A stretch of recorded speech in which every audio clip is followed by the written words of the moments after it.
Welcome to the Chapter 49 podcast. It's mid-morning Eastern Time on February 25th. February is slowly moving away as we move further in the calendar.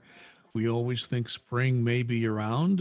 Sometimes March gives us that. Sometimes it doesn't. I'd like to welcome you to the Chapter 49 podcast. My name is Larry Lannan. I am a retiree and a volunteer for Chapter 49, and I basically do communications work. Chapter 49 represents most IRS employees in the state of Indiana. And we'll bring back in Duncan Giles, our chapter president. Welcome back, Duncan. Good to be here, Larry, in spite of what Mother Nature is throwing at us.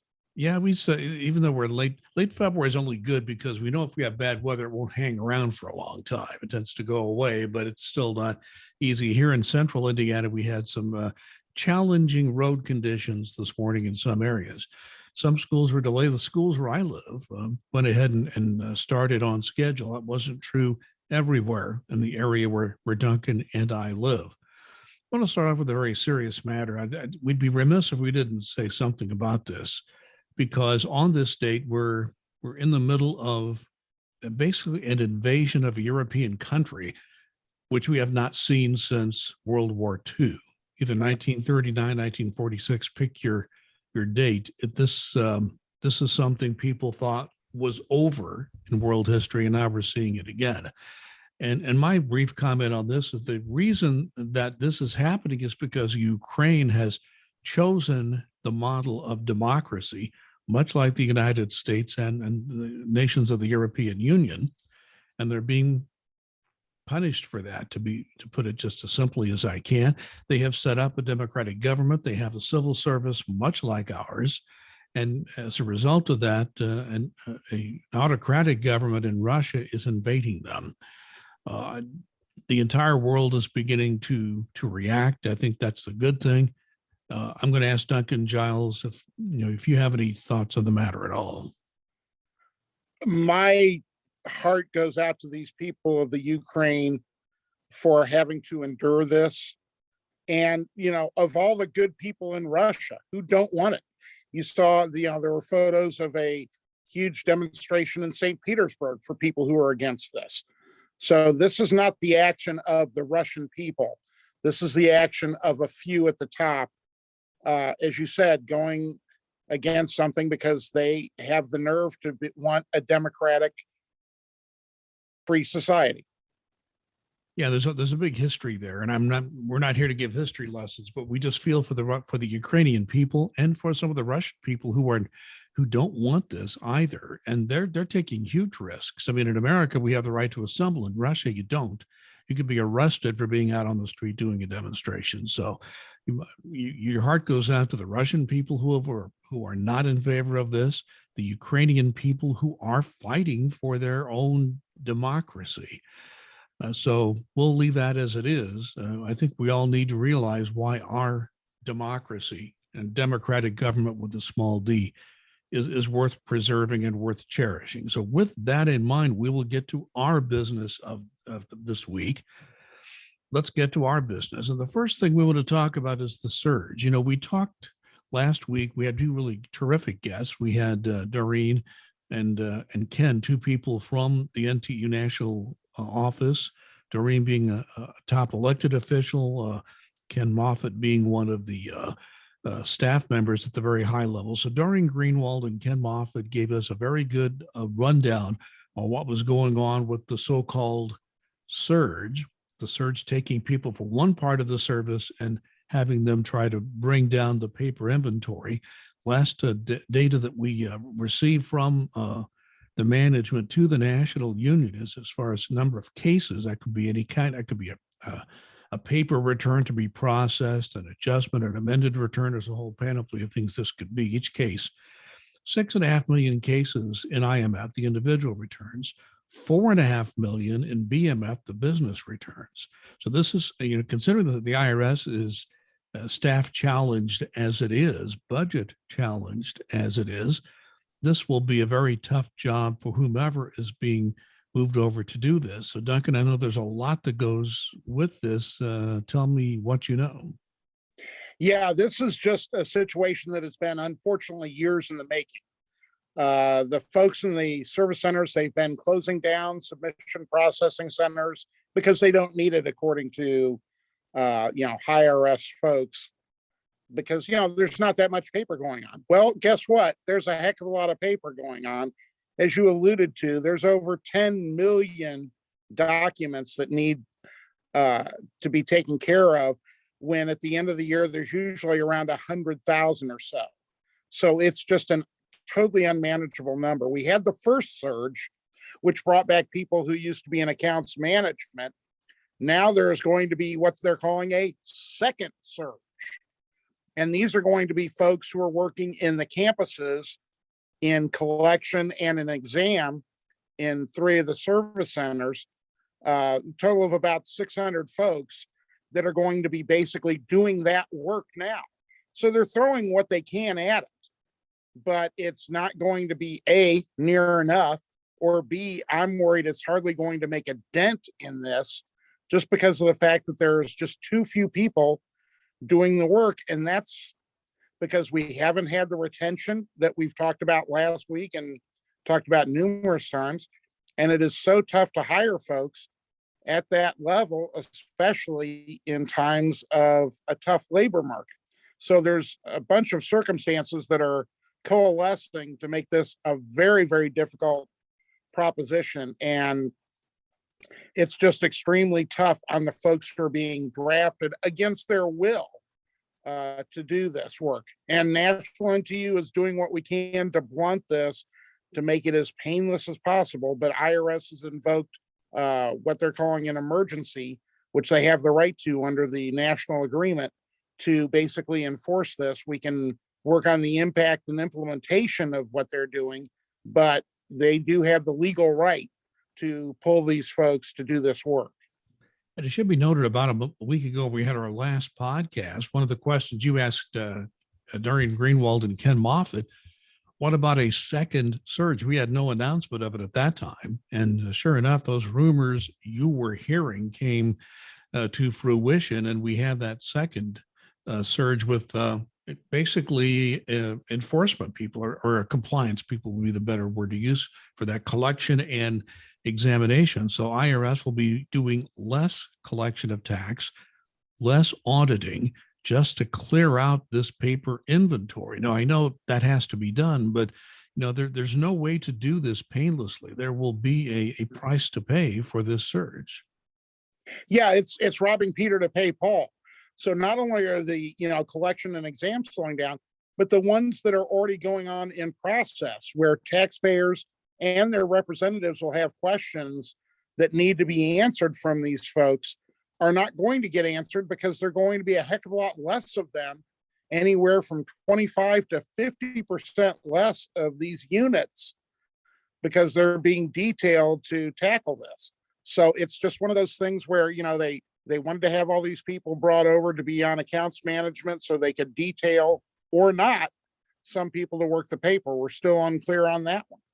And it's just, it's like rearranging deck chairs on the Titanic to me.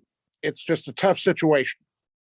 Well, there are a lot of issues that are being negotiated on this impact and implementation, because, we've talked about this before. I mean, people they may want to get promoted where they're at, and now all of a sudden they're away from their work. They can't perform under their regular critical elements. Therefore, they're being stymied in any kind of promotion potential they may be looking at. So this will have an impact on people's careers. And as we mentioned last week, Duncan, and you talked about the tough labor market we have, this will have a major impact on whether people decide to even stay with the service who are already there. And has the management factored that in? I wonder about that. I wonder very seriously, because some of the other things, these people that are doing this, are they missing any training? Especially the ones who are just out of accounts management for surge number 1. Are they going to be, how is this going to affect their evaluations? Hopefully it will not. But, we don't want to see them harmed because of their doing work that they're not wanting to do. They're being forced to do this. They're going to do it at the best of their ability. And, as you alluded to, people will not want to recommend this job to their family and friends. If they're at the age where they can retire, they may want to do that. It may force people to look outside of the service for other jobs in the government or in the private sector, just because they're not happy with the way that they're being treated. So there are a whole lot of moving pieces to this. And I just hope that the management at the highest levels realizes the implications of this, both near and long term. Yeah, I would, having been a manager, I'm just waiting to see if they start beating managers up for not meeting their numbers, because all of a sudden you take the staff away and then you can't meet your numbers. I mean, there were always people wanting to take, when I was a manager, my staff to go to do this and that. Says, oh, wait a minute, I got a program to meet here, and are you going to help me? Well, you can handle that. Well, I really feel that this will not entice people to go into management, and we need good people in management. I think you would agree with that. I was having this very discussion with a representative of a management association this morning on just this topic, on how it can impact that. We're on a team together and talking about some other things, and this was part of the discussion.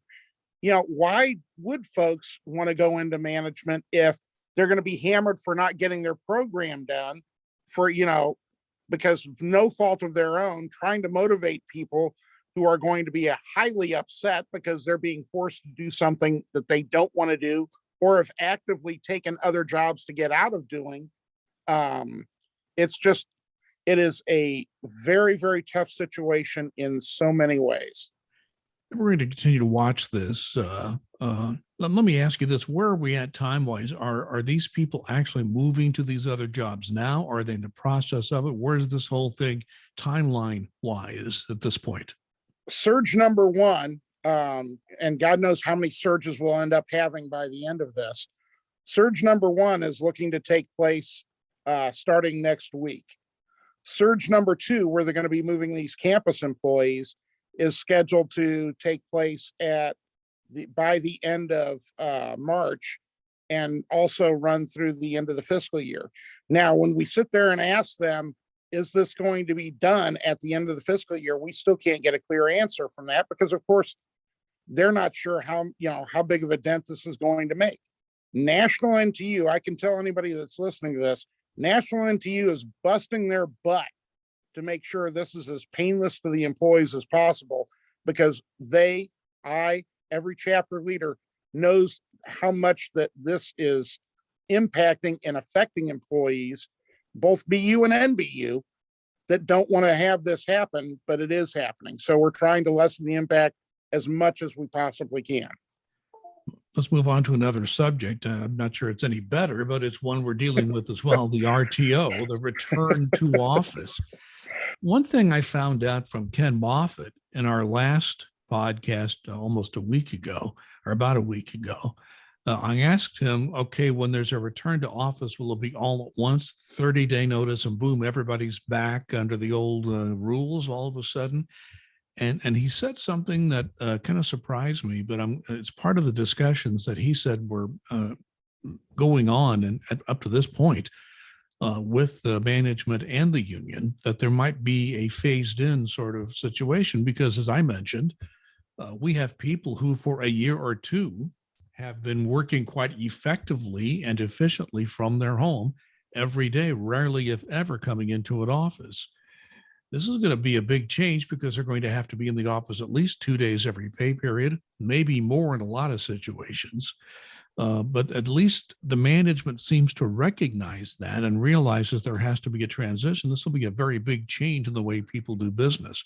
The biggest thing I would have to mention here is that after all this talk, all these discussions and negotiations, IRS still does not have a return to office date yet. Do we know anything about that? No, the only thing we know is that we're going to get 30 days notice. As you alluded to, Ken has talked about that they're looking at doing it in phases. How many phases? Don't know yet. who's going to be in phase one, who's going to be in phase two. We've not gotten that information yet, but we do know it's a changed landscape from it has been in the past. There are many more people that are effective working from home. But on the flip side, it's a little bit different. We're having this discussion yesterday. A group of chapter presidents met with the director of collection, Hank Key. And one of the things that I brought up and that we were discussing was, in the last couple of years, we've brought on revenue officers and revenue agents, and TCOs are the same way, that have never really interacted in person with taxpayers. This is going to be a totally different job for them than they hired on for. And it's going to take a lot of adjustment, and there's going to be a lot of fallout. And that's one of the things that, Doreen, Ken, and a lot of chapter presidents, including myself, Lori McCann, who's been a guest on this program, have talked about is retention. We want to try and keep the folks that we do have. We don't want to run them out. And it's going to be difficult, as we start to phase back in, where people are going to be doing jobs in a different way or giving up working from home, where they've been saying, I've been comfortable working from home. It's going to be a lot of mindset change for a lot of different levels of management. And I, for one, am very concerned that we're going to be able to adapt. I think the management is beginning to understand something it may not have understood before from talking to us and just seeing what's happening with other agencies. That's a very complicated thing to do. And you've alluded to some of those complications already, as far as returning to the office, with some people who have rarely, if ever, dealt with people in person, which is supposed to be part of their job. Boom, now that's going to happen. I mean, you can't just all of a sudden put people into that. How do you work it out? At least management seems to understand that's a problem. What will happen as a result, we don't know. So I guess the bottom line is we are still waiting for the management to invoke that 30-day timeline to have a return to the office, and then the phases hopefully will be worked out with NTEU by that time. So anything else you want to say about return to office? There are a lot of factors, but there's a lot we don't know as well. Anything you would like to let people know before we move on? Yeah, when in my discussions with higher level executives, most of them do seem to understand that it is going to be a different world, a changed world. People's perceptions are different, and there's going to be a lot of need to be retraining or different types of training to be able to make that adjustment back to where we have some semblance of what we were just a couple of years ago. It's a different world now, and everybody needs to accept that and adjust to it, and hopefully they will. Let's move on to something else, because we know there's at least a portion of the IRS workforce still unvaccinated. It's a fairly small number proportionally, but there's still people who will, once the return to office happens, will be in the office and will not be vaccinated. We know there will be some sort of testing program that will have to be in place. There's been a lot written about this in the press that covers federal employees, government-wide. This could cost $22 million a month, which is still IRS's portion of that would be no small number. What do we know about any testing program that may be in the works? We're hearing that the testing details should be out to NTU sometime in the next week to 2 weeks. How that's going to be impacted, especially with the changes that the CDC is looking at on masking, on all these other factors that go in with COVID, we're not sure of. But we do know that we want to make sure that, this is something that has come down from NTU National, from Tony Reardon, Doreen Greenwald, Ken Moffitt, Dan Casper. You've all heard them talk about this, is employees' health and safety is the number one issue. And so we want to make sure that employees are going to be safe and healthy in the workplace. And that's going to, it sounds like, still going to have maintaining physical distances, maintaining, some sort of mask policy depending upon the situation, and testing if folks are not vaccinated. So there are going to be rules that still need to be done and negotiated over this to make sure that everyone is safe in the workplace, even if we don't have to come in as much as we used to. So that's to be determined. We'll keep an eye on that and let you know when we find out more information. Well, we wish you had more good news. We don't, unfortunately. The continuing resolution that funds the government is going to be running out in a couple of weeks. All that optimism we'd heard about an agreement on the budget has not materialized. An omnibus bill, which is sort of a shortcut to get around the actual budget process, is one way of dealing with this when we're this late in the year and still do not have agency budgets at this time. The only good news is there seems to be an agreement among most parties, a clear majority of people serving in Congress, that they don't want a government shutdown. But yet they don't want a government shutdown, but they also don't have an agreement on a funding paradigm. So I'm not sure where this will end up. Yeah, it's like you said, there was a great deal of optimism. We're going to have this other short-term continuing resolution on March 11th, and we'll be able to get something done because we've got a framework and, things are going well. And then crickets. We're not hearing a thing. So it's like, okay, what's going to be happening here? Are we going to have a budget? Is there going to be another freaking continuing resolution? Can we get our act together and actually pass something? I'm hoping beyond hope that they will come together, at least enough of them to pass an omnibus bill, which is basically, as you alluded to, throwing everything in there together once they've got the numbers for each agency worked out, and they just pass it overall instead of passing bill by bill. But at this point, the only thing that we do here, like you said, is that nobody has an appetite for a shutdown. So we're, at worst, we're probably looking at another continuing resolution. At best, they may come up with a omnibus bill that can pass before the 11th. Just think, I've mentioned this before, and I hate to be a broken record on this, but imagine here's the IRS, an $11 billion agency. Imagine a private sector business trying to do anything 5 months into their fiscal year and still not know what their budget is. You couldn't stay in business that way. So I said it's a heck of a way to run a railroad or an organization, much less a government organization. Well, speaking of government organizations, the IRS, of course, is one. And I don't know, this hasn't really changed. I've been retired for over 10 years, but IRS is kind of big on internal communications. And you shared something that went out, I don't know if it was the entire service or at least a particular part of the service.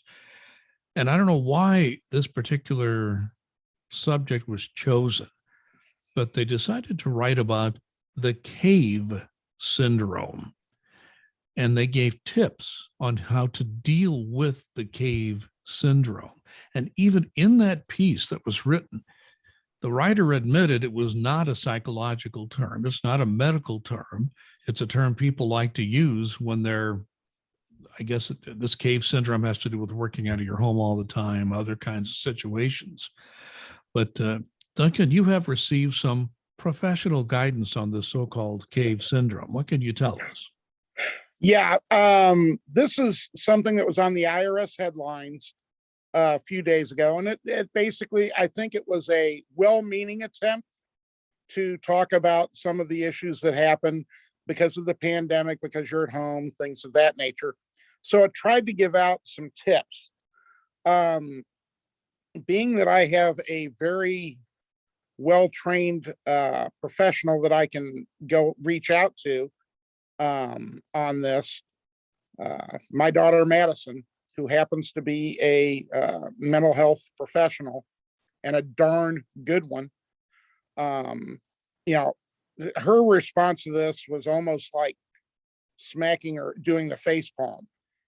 As she said, this is called social anxiety. This is what this is, caused by the pandemic.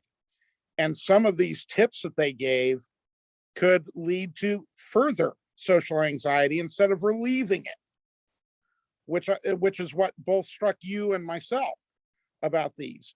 So her advice, and I wholeheartedly agree with this, is that if you are feeling the social anxiety because the pandemic is possibly ending sooner rather than later, there may be a return to office soon. You may want to get out more, but you're nervous about doing that. If you have these issues, consult a professional, a mental health professional. The EAP is a wonderful, wonderful tool that you can use to talk to a professional. There are professionals in the private sector that deal with this all the time. But we at NTU at the local and national level, and I'm going to speak for every local leader here across the country, want employees' physical and mental well-being to be at the forefront. We want you to be able to live your life. So avail yourselves of these things. If you see a tip like this or something like this that doesn't work for you, it's totally understandable. Reach out to a mental health professional, just like you would a doctor for a physical ailment. They really can do wonders, and they are so, so helpful. One last issue to discuss during this podcast. There is a United States Senator from Florida. His name is Rick Scott. And he has again, we want to make sure we have a podcast that people could listen to while they're working if they choose to do so. So we try not to talk about politics here. We're talking about policy only, even though Mr. Scott has a political position I'm not going to get into. It was one of the reasons he gave this speech recently. And he talked about a lot of issues, and I'm not going to get into all of them. There's just one particular part that I want to discuss here. Senator Scott proposed a program for the civil service in general, IRS in particular. I'm going to pick out just a few of the proposals that he put forth. Number one, to eliminate 1/4 of the entire federal civil service. Put a time limit on any federal civil service job of 12 years, 12 years and you're out. And in addition, there were some tax policy issues I'm not going to get into, but he also proposed to cut the IRS number of employees by 50%, 1/2. I'm sure you might have some reaction to that, Duncan. Oh, I've got a reaction to that. We're sitting here talking about surges because we can't get to the work that we need to get to because this is essential government work. And yet we have someone that says, you know what? Federal employees are working too long, so we want to take that knowledge, the institutional knowledge, throw it right out the door. In addition to that, we've got too many federal employees, so we're going to cut 1/4 of them. And with the IRS, because they're so well staffed and can do everything, we want to cut 50% of them. That's exactly what you want to do, Larry, is take the organization that brings in anywhere from 93 to 95% of the federal funds into the government and cut it by 50%. Sure, why not? I don't see any possible downside to that. Well, as a matter of fact, I think I shared an article with you that I saw on Politico.com, one of the more respected online news sources. And I guess Senator Scott thought he was going to get a lot of people going, yay, rah, let's go. I guess from what I have seen, these ideas he put forward, that and the others, have pretty much fallen flat. Other people have not gotten on the bandwagon. So if there's any good news, I guess that's some good news. I looked at that when I saw what he was proposing, and I immediately flashed to Lloyd Bridges from the movie Airplane. And it was like, I guess I picked the wrong week to quit sniffing glue.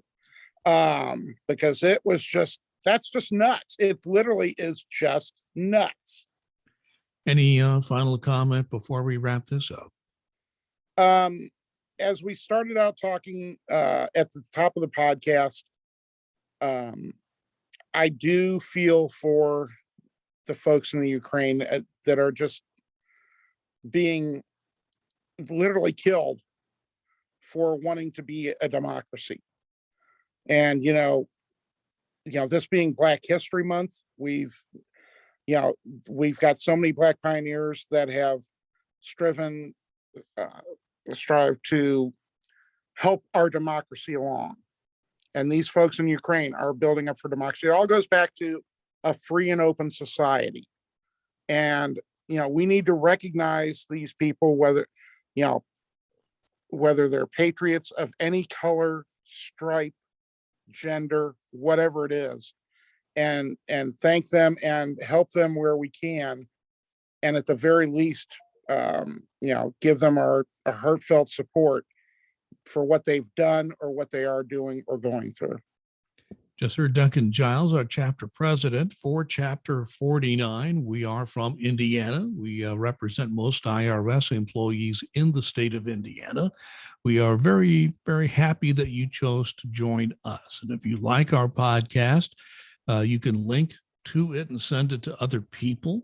We're on YouTube for the video. Just go to YouTube and research, and just actually what you do is search for Duncan Giles. There's more than one, but you'll find ours. All of our Chapter 49 podcasts are there. You can also find our audio podcasts anywhere you find podcasts. Just in that case, search for podcasts by Larry Lannan, Lannan. You'll see I produce a number of podcasts, and you'll see the Chapter 49 podcasts on that list.